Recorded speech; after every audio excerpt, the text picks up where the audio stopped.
أفريقيا تتحول إلى ملاذ آمن للجماعات الجهادية وتحديدا داعش الذي يحاول إعادة إحياء نفسه من جديد. في ظل هذا المشهد ما هو مستقبل أفريقيا؟ I think the future of Africa in general is that African countries need to really wake up and establish an African-led coalition to fight not just against ISIS, but also against Al-Qaeda. Today, what we've seen is that there's been a movement, especially of foreign fighters who were involved in Iraq and Syria. They have now moved towards Libya and they've crossed over to the Sahara Desert. They are now established in most African countries. In the east of Africa, for example, you have a new movement in the northern part of Mozambique, in Cabo Delgado,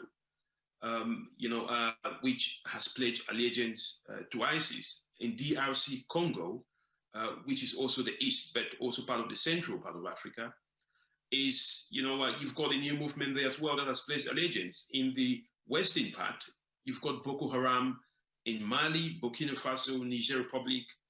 You still have ISIS and Al-Qaeda factions there. In Somalia, you have them. So, to be honest with you, Africa has now been the safe haven where most of these jihadist groups are operating. So what I think is necessary is for African countries to come up with a long-lasting strategy to deal with these movements. أسلوب داعش يتشابه مع أساليب تنظيمات جهادية أخرى، وقد تحدث ديفيد أندلي ليس فقط عن تعالي مركزية التنظيمات على الأجانب فيها، بل أيضا عن الصراع على النفوذ والمال. I think the tension between the Al-Qaeda movements and the ISIS movement, is significant because it demonstrates that these groups are not fighting for, the well-being of all Muslims as they claim. They are not fighting for any particular ideology. But the tension has demonstrated that above all, both Al-Qaeda and ISIS factions are only interested in power. They're interested in control of territory. They're interested in recruiting people. They discriminate even amongst themselves, between people that are either Arabs or people that are linked to other movements. We've seen for example, in the case of Boko Haram, where they give preference to fighters who speak Arabic.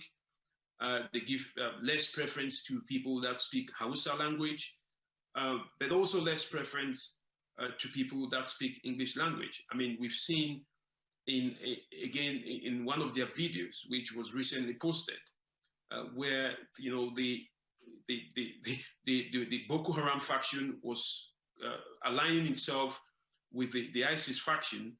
They spoke in 4 languages. They spoke in Fulfulde, which is a local Fulani language. They spoke in French. They spoke in English, but they also spoke in Arabic. Now, when they do their campaigns, they're very good at trying to attract a much bigger audience. But in terms of the operations of these groups, you can see from experience that they still discriminate between those who speak Arabic and those who speak other languages. So it tells you that the rivalry between ISIS and Al-Qaeda is very, very deep. But it is not because they're interested in creating a so-called caliphate. It is all about who controls the power.